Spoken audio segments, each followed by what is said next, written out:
All right. Appreciate everybody for being here today. Please, if you would, give it a like on your way in, give it a thumbs up. Appreciate you all. God bless you. I see the chat. There's some people in there talking already. The very first comment was, I'm extremely offended that none of these picks are midgets. That is pretty spot on. This is sad, you guys. This is sad. Personally, I can only speak for myself. I would be offended if I got a job based solely on what I look like, not because of, my skills or my abilities or anything like that. But we'll get into it all. Just if you would, guys, please give it a thumbs up. Let's talk about this insanity. This is so stupid. What we're going to do today, guys, we're going to start with a word of the day. The word of the day is meritocracy. What is meritocracy, Mike?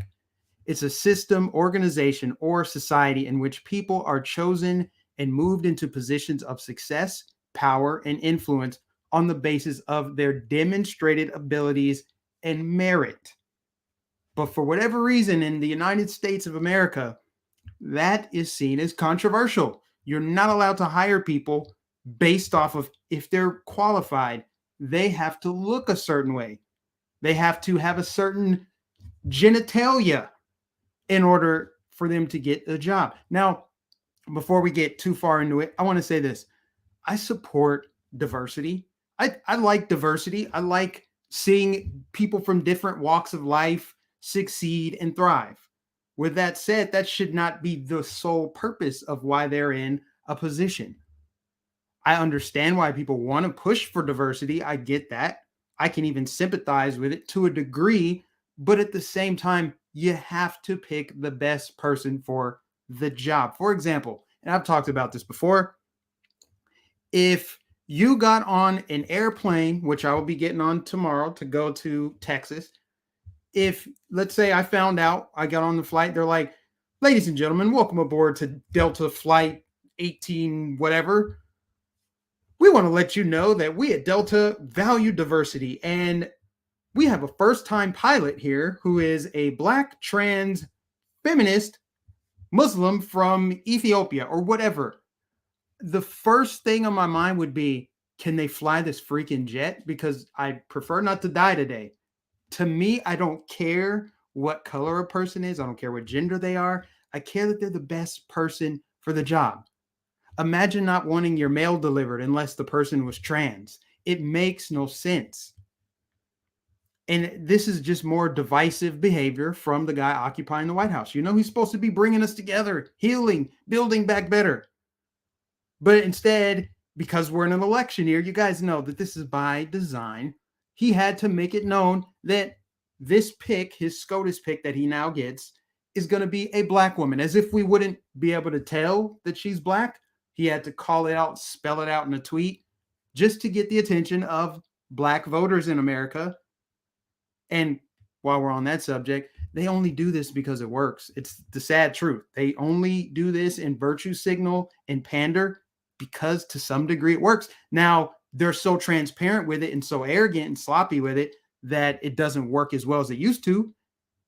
But they still do it because by and large, it is an effective strategy to turn out the black vote. And so while he's going to completely ignore the fact that we already have a black Supreme Court justice, one who he didn't treat very kindly in Clarence Thomas, he's just going to bypass that. He's going to make it seem like, look at what Democrats are doing here. We just put the first black female judge on the Supreme Court. So this is sad. We need a meritocracy. I thought that's what we had. So Justice Stephen Breyer is stepping down, and on the surface, it's just, it's a wash, right? He's a liberal judge. Biden would replace him with a liberal judge. This would be more devastating if it were a conservative-leaning judge that Biden got to appoint. So, and if we're being honest here, if we're being completely truthful about this, it doesn't matter who Biden appoints. It's going to be somebody who doesn't value the Constitution. It's going to be somebody that wants to subvert freedom, somebody that's going to rule in his favor, legislate from the bench. That's what it's about, is replacing them with someone more radical, someone who's more in line with their agenda. And I just think that because he's choosing a black woman, that is not only not the right reason to pick the person, but what is this black woman's qualifications? What is she going to want to do? What is on her agenda? Is she agenda driven? I guess it remains to be seen. I don't want to say for certain that the person is going to be this way and that way, because you just never know. I mean, Trump's appointees, we thought like, oh my gosh, Amy Coney Barrett, slam dunk. Not so much, right? Same could be said for who Biden appoints. I mean, we got to be fair about that. We don't know. But here's his tweet. The person I nominate to replace Justice Breyer will be someone with extraordinary qualifications, character, experience, and integrity. And they will be the first black woman nominated to the United States Supreme Court, as just an added bonus, because he thinks everyone's too dumb and blind, apparently, to see who he appointed. Oh, that's a black woman. And, of course, this is placating to what everyone calls now woke. I think that word is really starting to get tired. I think we need to call something else, but whatever. This is not woke enough, but he's trying to appeal to the woke culture. This is not woke enough because where is the first trans SCOTUS? See, it's not just enough to appoint the first black person, the first woman, or the first gay person. The new wave is trans. It's got to be trans. So until we have a black trans SCOTUS, then, they're transphobic up there in DC. That's how it works. I'm just saying it because that is the game. That is how they continue to shift the Overton window. Unless it has the most intersectional boxes checked off, then you're against it. Now, this is obviously a big power move or power play for Biden, because now, if any Republicans are opposed to the confirmation of this judge that he picks, you know what they're going to be called, right? We already know. Put in the chat right now if you know what Republicans will be called if they oppose this Supreme Court justice pick. You already know. There's two names they're actually going to be called. Two names. If you oppose Joe Biden's pick, you're going to be called one of two things, and probably both. And that is sad. So yeah, I just would be totally, completely offended if it were me and someone's like, hey, you're black. You want to come be a mechanic? We just need more black faces working on cars.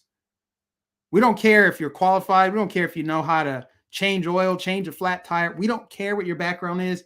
We like your skin color. Please come over here and work for us.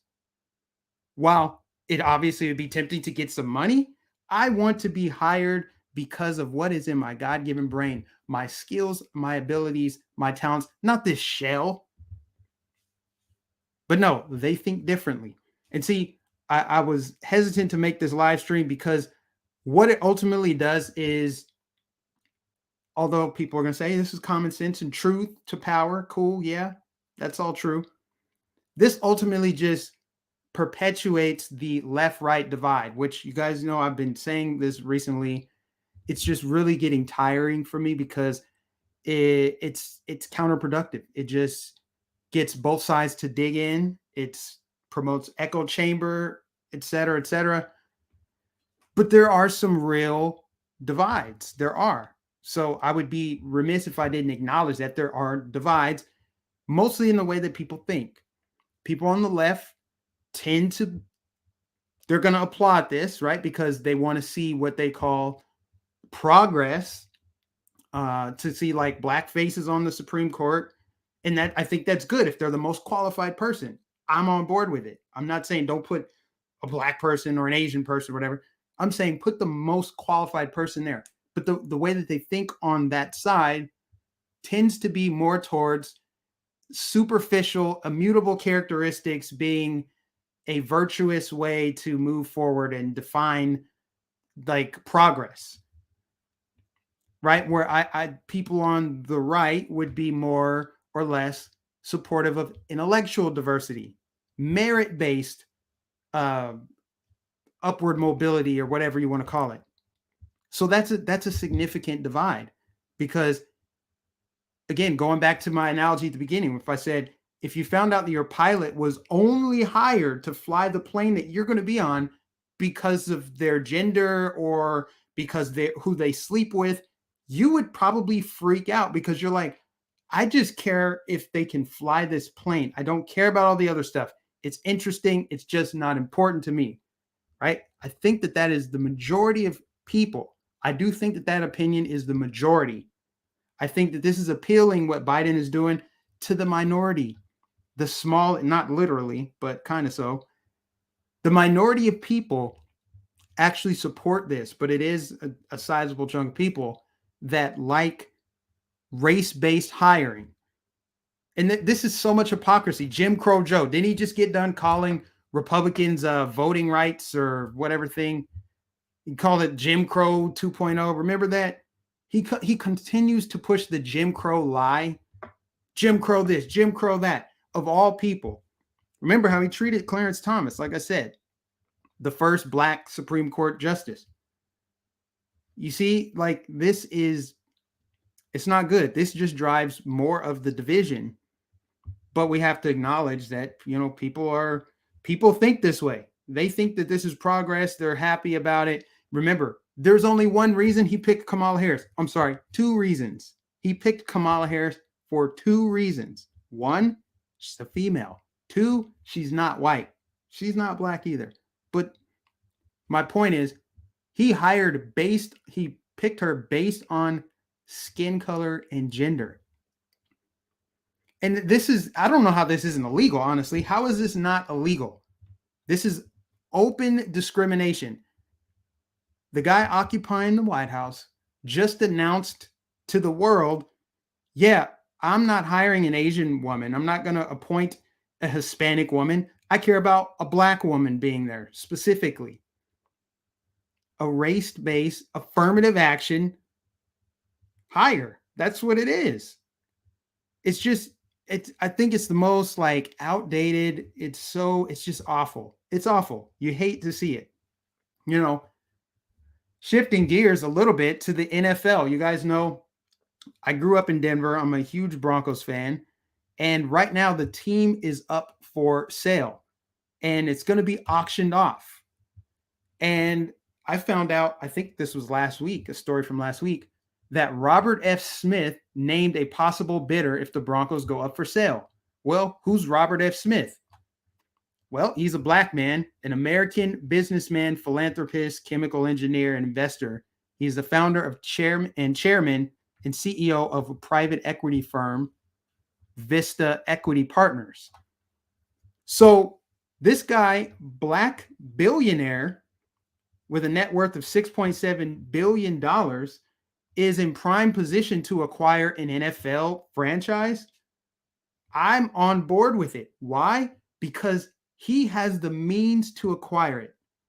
And the reason why I think this is so important is because what's the ongoing narrative? America is so damn racist and oppressive.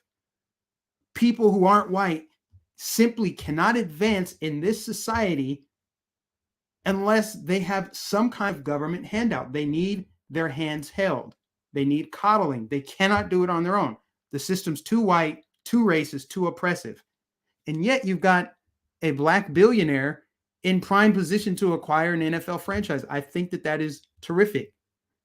Now, ultimately, I hope he's the right hire, or not hire. I hope he's the right guy, because I want an owner that has a vision, that wants to win Super Bowls more than anything else, right? But, you know, Jeff Bezos is a billionaire, but I don't want his ominous presence over my team. He's weird, man. What does he know about football is what I'm getting to. But this guy, Robert F. Smith, grew up in Denver. So I'd like to think that he wants to see his hometown team successful. So I like that. And I'm bringing that up because this cuts directly against the narrative that you just can't do anything on your own if you're Black or if you're Asian. And I know people who are, you know, contrary to this opinion are going to say, well, that's just one guy. You can't just say that one Black person or two Black people. What about all these other Black people? Well, we're only 13% of the population. And There's only a couple hundred billionaires in the country. And so naturally, there's going to be less black people, less billionaires per capita or per population. So it makes sense that he would be the only one. But they always love to talk about how there aren't enough black people in this area or that area or this area. But they never want to look into why that is. They just assume, well, if there's inequality, that's because there's inequity. So we have to change the system. So this goes against that narrative completely. So I love it. For the same reason, and this might ruffle some feathers, but hear me out. I love this possibility for the same reason that back in 2008, I loved Obama getting into the White House. Now, I didn't know anything about politics then, so it wasn't a political thing for me. I liked it because of the progress, because it showed, it was a visual thing, right? It showed like, hey, in America, regardless of how you look, you can be successful. And regardless of what you think about Obama's policies, I'm not bringing this up to say he was the greatest president, even though some people actually are going to hear that. I'm not talking about his policies. I don't care about that right now. I'm talking about just the fact that America made progress. It took a majority of people in this country, which are white, to elect the first black president. Why did they elect him? I'm sure some people voted for him because he was black. Sure. But some people voted for him because they thought he was the best option, which of course he wasn't, but they thought that. So they voted for him based on what they thought he could do, based on his acumen or whatever, his charisma, all that stuff. But they voted for him because they wanted to see progress. And they saw that progress. And of course, it decayed from there. But how can that be if America is this horribly, irredeemably racist country? And yet people on the left will continue to talk about how this is such a racist place that twice elected a black man. You've got black billionaires coming up out of the woodworks. Diddy, Jay-Z, Kanye West. You got all these billionaires, people accumulating wealth. Oprah. I mean, come on. You could just go on and on and on. Black billionaires, black millionaires, not just black people, Asian, Hispanic, Indian, like all kind of people succeed here in this country is the bottom line. That's just what I'm getting to. So, I just get tired of the same old narrative. Like every year, right around NFL Black Monday, a black head coach gets fired, and then instantly they're like, look it, there's not enough black coaches in the NFL. It's like, yeah, this is a transitional period. Just because a black coach got fired doesn't mean he's not interviewing for other jobs. You have to have some intellectual bandwidth to like grasp it.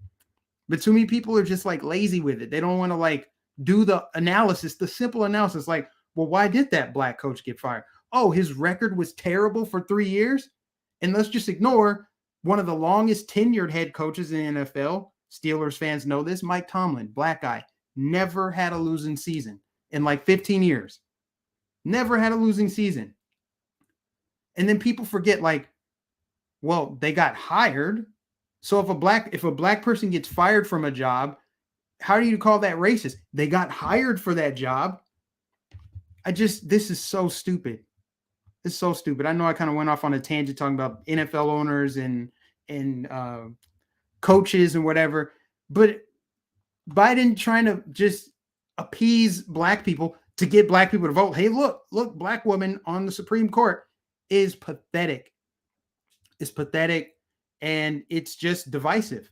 It is dangerous because you're appointing someone not knowing, and they could be qualified. They probably do have qualifications to be the Supreme Court, but your tunnel vision is eliminating your ability to potentially pick the very best person, regardless of race. If it ends up being a white person, so be it. If it's a black person, cool. Asian, cool. But this is dumb because you can never be woke enough. Because now, once this goes through, because he's going to get this appointee, and we know that Republicans are going to cave.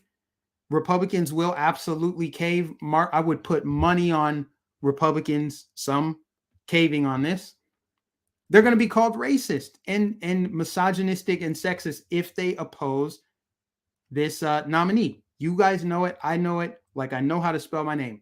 Republicans will be called racist for even criticizing this.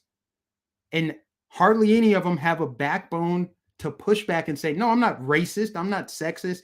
I think this is stupid to appoint someone based on immutable characteristics instead of what they actually bring to the table, instead of their merit, instead of their record. So, once this happens and goes through and you have a black woman on the Supreme Court, well, guess what? The next thing is we don't have any gay people on the Supreme Court. And then after that, we don't have any trans people on the Supreme Court. We don't have any trans NFL owners. We don't have any trans NFL coaches. There's going to be a female head coach sooner or later. There's going to be a trans coach sooner or later. And I'm not even against it. I'm not against any of it, so long as they're the most qualified person for the job. And that's it. That's all I have to say about this. I could go on and on, talk in circles, but I want to hear from you guys because this is freaking ridiculous. And the fact that it's coming out of the White House, it just irks me. It just bothers me that this is the new norm, that you will be offered opportunities or we're going to single you out for opportunities based on what you look like. It's just so bad. And it just creates more animosity amongst racial groups because people are going to look at it like, did that person really get the job because they're the best or because of their skin color? It's just, come on, man. And I'm very much pro diversity. I support it, but it just needs to be the right kind of diversity. You got to do it for the right reasons, not for some stupid motive or stupid agenda. Someone said, how far does that go? We don't have any schizophrenic coaches either. Yeah, you don't have any midget coaches. You don't have any. I mean, you can just continue. You can chop it up as many times as you want. You don't have enough trans, Islamic, type 2 diabetes. You can get as crazy as you want with it because you can never go too far left. It's just an endless lurch. And it's so progressive that it's regressive. I mean, we've talked about this ad nauseum for years on this channel. Race-based monoclonal antibody treatment, race-based admission into Ivy League institutions. It makes no sense. And the stupid Rooney Rule in the NFL, you have to interview a black coach. You have to. It's like there's so many black men in football, period, that it's inevitable that they're going to ascend the ranks and become coaches. I mean, it's already happening. And then you got to also figure, there's so many layers to this to break down why there may not be a certain amount of minorities in a particular field. It could have a lot to do with interests and, how they manage their money when they were a player, how educated they are. I mean, there's people like Antonio Brown, and then there's people like Larry Fitzgerald. Two totally different guys, right?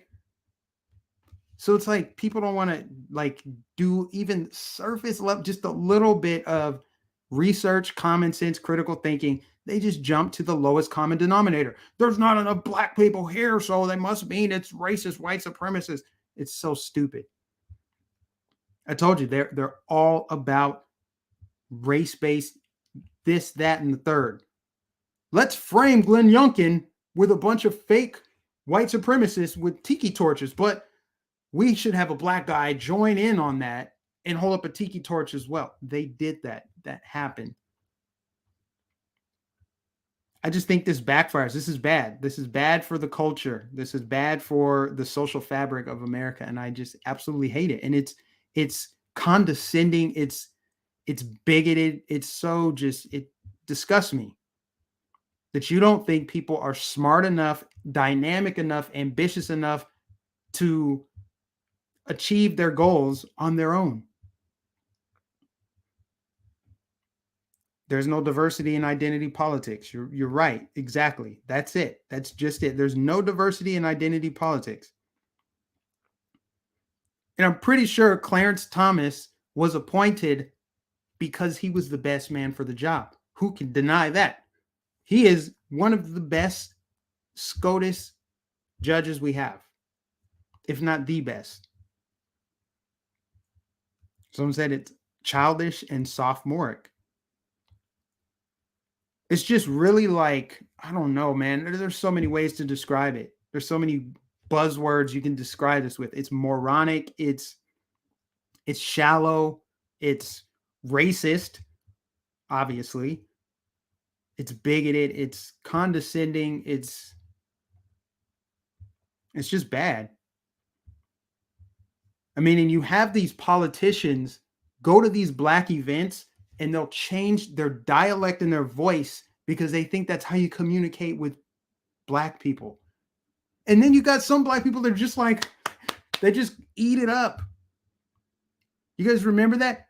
I don't feel no ways tired. Hillary Clinton or AOC, where she's like, this is what building, what did she say? This is what building power looks like. I'm proud, honey. I worked at a bar. I'm a bartender. Like, that's not how you talk. You just think that that's how people want you to talk. You think that talking like that will make you more relatable. When in reality, it does the opposite. It makes you look like an idiot. It's so stupid. And I really want to know who can say that this is, who could say that I'm sitting here lying? I'm telling the flat out truth. Y'all know it. Black people can do anything they want in this country. Same with anybody of any other race.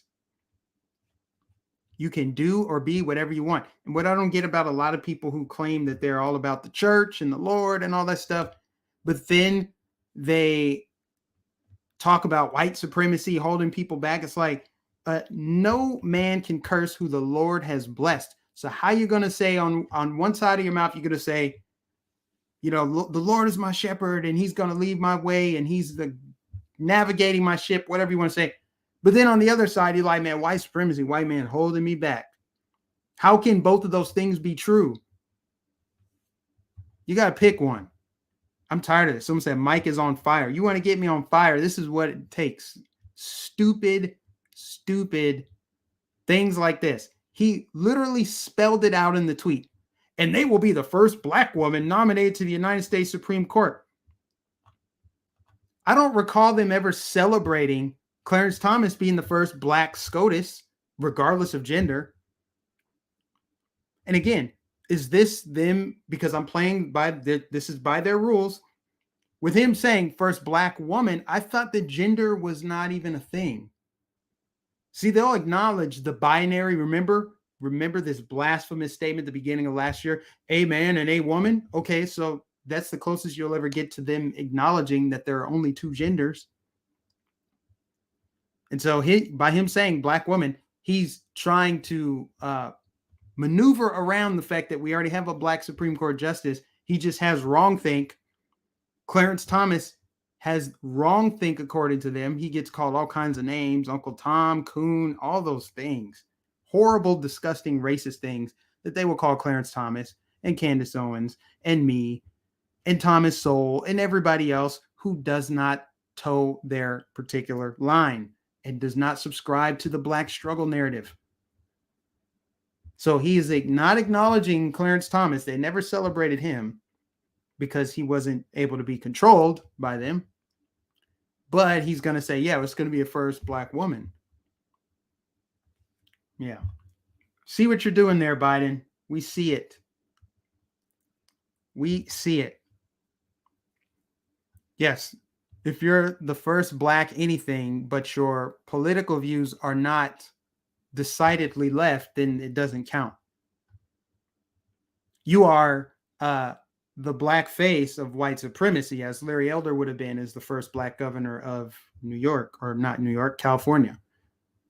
That was literally was it LA Times that did that, or New York Times? One of these newspapers said, Larry Elder, black face of white supremacy. Oh, why? Because he isn't controlled by left-wing ideologues? Is that why? Again, not trying to promote the left-right paradigm thing, but that is one of the biggest, like most foundational differences between the two as far as just an ideological framework and worldview, the worldview. I like people based on who they are, not what they are. I have friends from different backgrounds, different countries. They're different shades of black, different shades of yellow, brown, white. Yeah, I said yellow, whatever. They're different colors, but none of it matters to me because they're good friends. I don't care. I could care less what color they are. They have no control over it anyway. Even if I did care, why would it matter? Identitarians care about this stuff. And while we're on the subject, not all identitarians are left-leaning. There are some that are, you could say, right-leaning, but I wouldn't consider them right-leaning because they believe in race-based policy. So there's some like white people that do believe in like the Aryan nation, white, let's preserve white culture and whiteness and all that stuff. They're focused on the same thing as black identitarians and Asian so they might as well be left-leaning because they believe in race-based policy, race-based outcomes, like they dive into race. And to me, all that stuff is really just, it's dumb. I really honestly think that people who have that view are the most shallow people in our society. But, the left would actually call them right-wing, fascist, white supremacists. But it's like, no, you actually have more in common with them. Like, who's an example? David Duke is not a conservative. He's not a Republican. David Duke probably has more in common with Ilhan Omar and people on the left. Some of the stuff he talks about, just as an example, that was the first name that came to mind. Somebody like David Duke has more in common with left-wing, race-based identitarians than he does with me or you that's watching this. Because you and me, the majority, the clear-thinking people, we do not care what color a person is. We care what they bring to the table. It's that simple. And yeah, I think I'm basically covered hit that out of the park, right? I said everything I need to say about this one, right? There's no reason to drag it out any further. I just had to get to that. You guys know I'll be flying tomorrow. I'm headed to Conroe, Texas for the Trump rally that's taking place Saturday, 7 p.m. Right Side Broadcasting covering that live. Hopefully you can tune in. If not, come on out. It's going to be about 62 degrees, but it's going to get pretty cold overnight. Deep South is getting a nice little freeze right now. It's a good little change of pace from the otherwise really hot, humid year. But anyway, I'll be in Texas tomorrow to Sunday. So if you're anywhere near the Houston area, come on out. And let's see what Trump has to say about it. See, here's the thing. I want to see somebody, and I think Trump could be the person to do this. Somebody that can call this out, who's not afraid to be called racist. And that would be someone like Trump. You're going to get called racist anyway. I think somebody like DeSantis would call it out too. It's saying like, hey, you're going to pick a Supreme Court justice based on their gender and skin color. I mean, that's ridiculous. Let them call you racist. It should roll off you like water off a duck. What does racist even mean anymore? Everybody gets called racist. Everything gets called racist, man. Farmers markets, dogs, yoga. They've literally called everything racist. Milk, rice, climate change. They called the pandemic racist. They've called everything racist, and it's just lost all its meaning. So I would love to see somebody with a big platform actually speak out against it. Actually say, this is bad for America. This is bad for society. For you to specifically spell out that you're looking for someone based on race. If here's the thing, if this wasn't about an agenda and this was just about Biden just trying to be an honest guy, like I just want to pick the best person possible, but he had in mind that he was going to pick a black person, just pick the black person. Why do you need to say it's going to be a black woman? Because you're trying to drive home the point that you are focused on racial equity, right? See, that's what it's about, all about. It's all about promoting their ideas and their agenda. It's not about them actually wanting a black woman on the Supreme Court. He's thinking ahead. He's thinking ahead to midterm elections. What's going to galvanize black voters? If I can say that I appointed the first ever black woman to the Supreme Court, that's what it's about. Right? It's just like if you let's say you run some company, I don't know, and you hire a new employee. You're like, hey, Brenda just left. She just retired. We thank her for 57 years of working at this company. We're going to be backfilling Brenda's position within the next month. And I got to tell you, it's going to be a black woman. All the employees would be like, what the hell is this? I'm quitting. Or this is wrong. Might file some complaints. Might go to HR. If you're going to brag about the person that you're going to hire being a certain race, not only are you pointing out that you're like completely alienating everyone else based on their qualifications, how long they've been at the company, you are singling out someone based on their skin color and giving them a position of power or influence or whatever based on just what they look like. And it's just so wrong. It's morally wrong. You know it with every fiber of your being. You know that it's wrong, especially if you're going to call it out. Now, if this boss just decided, yeah, Brenda retired, we're going to backfill her with Monique or whatever, and Monique happens to be black, that people might be like, okay, cool. Is she qualified? Okay, cool. She can do the job. Great. That's how most sane, rational, normal people think that way. Right? But Biden, of course, has to highlight the skin color because that's what's the most important thing. It's about scoring some brownie points, pandering, and hopefully galvanizing black voters ahead of midterm elections. That's it, in a nutshell. Whew. All right, now let me read a few chats and then I'm going to get on out of here. Why is the comment? Hold on. I need to do some scrolling here. The chat doesn't really, something's going on with the mouse. That's what's going on. Someone said, I don't adjust to cold weather very well. The left doesn't understand just because you have racial nationalism doesn't mean you have to be against other ethnic groups. Yeah, there's too much divisiveness. I don't like it. We need a black national anthem. We need black people to the front of the line. Let's give out COVID relief money based on race and deny people based on race. Because it's not just that you're giving someone a job based on race, you're denying people something based on race, which is the essence of discrimination. It's wrong. I believe that it's illegal, but will anything happen? Nope.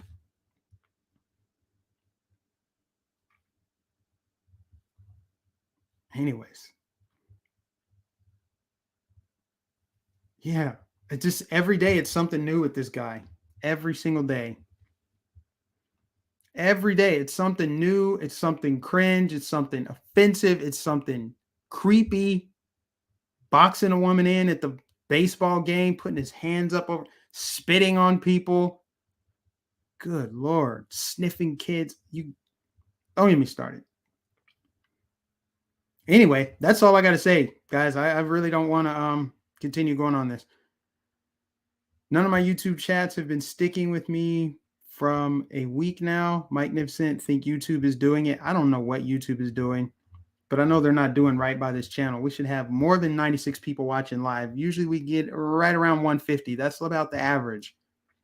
Usually even closer to 200 concurrent viewers, but I get it. I threw this stream together in like 30 minutes. So appreciate y'all for tuning in today. The best thing you can do to help this channel grow is just like the stream. If you haven't already, just give it a thumbs up. If you're new, subscribe, hit the bell notification so you don't miss any uploads, and share it. My content doesn't get seen because people don't know who I am. They don't know. And of course, I don't do the best job trying to promote my stuff and put it all out there. But the best thing you can do is, help me out by sharing and yeah, there's always links in the description if you want to donate, help keep the lights on here for Little Roman. That's it. God bless you all. Thank you for tuning in. I will catch you guys in the next stream. That's going to be Saturday from Conroe, Texas. Later.